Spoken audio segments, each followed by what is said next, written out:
CITU की ओर से आज पूरे देश के अंदर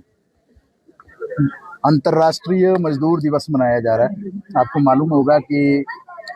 1 मई 1886 को अमेरिका के शिकागो शहर में जो आंदोलन शुरू हुआ था वहां पर मजदूरों का, और बाद में वो आंदोलन बढ़ा 3 मई को और 4 मई को। और 4 मई को जो घटनाक्रम हुआ था जिसमें कुछ मजदूरों की हत्या कर दी गई थी सरकार के द्वारा, पुलिस प्रशासन के माध्यम से, और जो 8 मजदूर नेता गिरफ्तार किए गए थे जिनमें से 5 को फांसी की सजा दी गई थी। और बाद में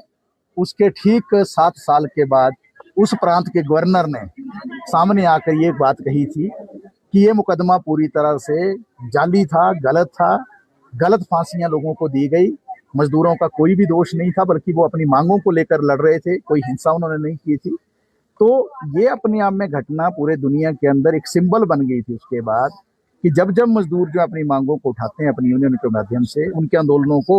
शासक वर्ग के द्वारा, सरकारों के द्वारा, पूंजीपतियों के द्वारा कुचला जाता है, झूठे मुकदमे भी दर्ज किए जाते हैं। जैसा कि आज आप देख रहे हैं नोएडा का जो घटनाक्रम चल रहा है, जहां पर मजदूरों ने नोएडा में, राजस्थान में, दिल्ली में, हरियाणा के अंदर, उत्तराखंड में, छत्तीसगढ़ में, झारखंड में, दूसरे इलाकों में जो मजदूरों ने न्यूनतम वेतन की मांगें उठाई, और उस पर सरकार ने उसका समाधान करने के बजाय क्या कहा कि ये सारे के सारे देशद्रोही लोग हैं, ये पाकिस्तान से संचालित हो रहे हैं, ये जो है खुरापाती हैं, ये किसान आंदोलन की तरह ही, जैसे किसान आंदोलन के क्रांतिकारियों को खालिस्तानी कहा जाता था, वैसे ही उन मजदूरों को जो है हमारी सरकार ने अनेकों आरोप लगाकर जैसे आज गिरफ्तार किया है। ऐसा ही उस वक्त हुआ था, लेकिन उसके बाद जो पूरे दुनिया में आंदोलनों की जो ज्वाला उठी, लहर उठी, और उसके बाद जो पूरे दुनिया में अंतर्राष्ट्रीय मजदूर दिवस की घोषणा हुई सन 1889 में, और उसके माध्यम से उस वक्त से हर साल पूरे दुनिया में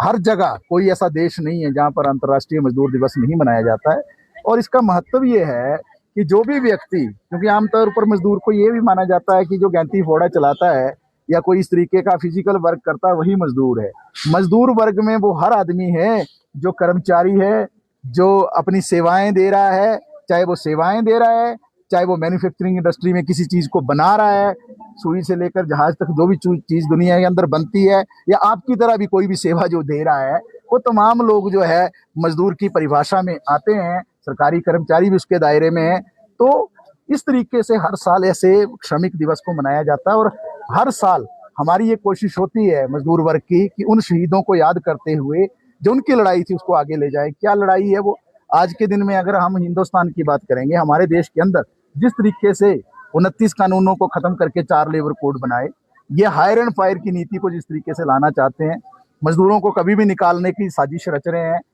8 घंटे के बजाय 12 घंटे की ड्यूटी को स्थापित करना चाहते हैं। इसी बात की तो लड़ाई हुई थी ना सन 1886 में, कि 15 घंटे 16 घंटे जो काम लिया जाता था उसको 8 घंटे का कार्य दिवस लागू करवाने के लिए वो संघर्ष हुआ था। आज 140 साल के बाद हमारे देश में कहा जा रहा है कि 8 के बजाय द्वारा 12 घंटे काम करो, पक्के किस्म के बजाय फिक्स टर्म के लिए 3, 6, 9 महीने के लिए काम करो, ठेका प्रथा पर काम करो, आउटसोर्स पर करो, मल्टीटास्क में करो, स्कीम वर्कर के रूप में करो, कैजुअल वर्कर के रूप में करो, टेम्परेरी में करो। ये भी हो रहा है हमारे देश के अंदर। लेबर ऑफिस जो है उसके अस्तित्व पर खतरा मंडरा रहा है, लेबर कोर्ट जो है वो कटघरे में है, और पूरी तरीके से हमारे देश के अंदर ये बात कही जा रही है मोदी सरकार के द्वारा, ईज ऑफ डूइंग बिजनेस, व्यापार को आसान बनाने के लिए। ये एक्चुअल में व्यापार को आसान बनाने के लिए नहीं है। ये सारे कानून जो खत्म किए और 4 लेबर कोड बनाए, बंधुआ मजदूरी और गुलामी प्रथा स्थापित करने के लिए हुआ। ये व्यापार को आसान बनाने के नाम पर मजदूरों के शोषण, जुल्म, अत्याचार करने को आसान बनाना है। जहां पर पहले अगर मालिक जो है कोई अवहेलना करता था किसी भी नियम की, कायदे कानून की, उसको सजाओं का प्रावधान था, उस पर फाइन का प्रावधान था। नए कानून में ये सारी चीजें उड़ गई। अब तो उल्टा जो है मजदूरों के ऊपर जो है मुकदमे दर्ज किए जा रहे हैं। तो हमारे देश में लेबर कोड के नाम पर आज जिस तरीके से आंदोलनों को दबाने की भी कोशिश है, यूनियनों को खत्म करने की साजिश है, तो इस बार के मई दिवस में ये एक चुनौती है जिसको हम पूरे देश के अंदर लड़ रहे हैं। आपको मालूम होगा 12 फरवरी की जो हड़ताल हुई थी, और उसके बाद जो सरकार ने आनन फानन में जो लेबर कोड को अधिसूचित कर दिया, और उसके बाद जो है 1 अप्रैल को भी हमने प्रदर्शन किए थे, और ये लड़ाई चल रही है। तो एक तरफ ये लड़ाई चल रही है कि कैसे मजदूरों के अधिकार बचेंगे। मैं आपके माध्यम से ये भी कहना चाहता हूं कि जो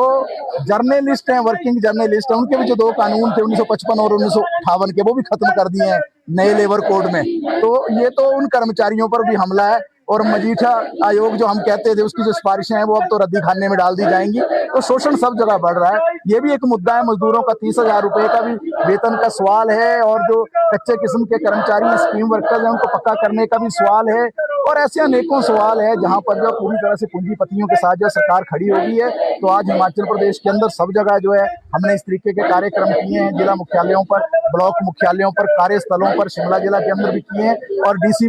ऑफिस शिमला के अंदर भी इसको किया है। और उन शहीदों को याद करते हुए हम संकल्प ले रहे हैं, शपथ ले रहे हैं कि जो उनके द्वारा लड़ाई शुरू की गई थी मजदूर अधिकारों को लेकर, कर्मचारियों के अधिकारों को लेकर, निश्चित तौर से इस लड़ाई को हम आगे ले जाएंगे।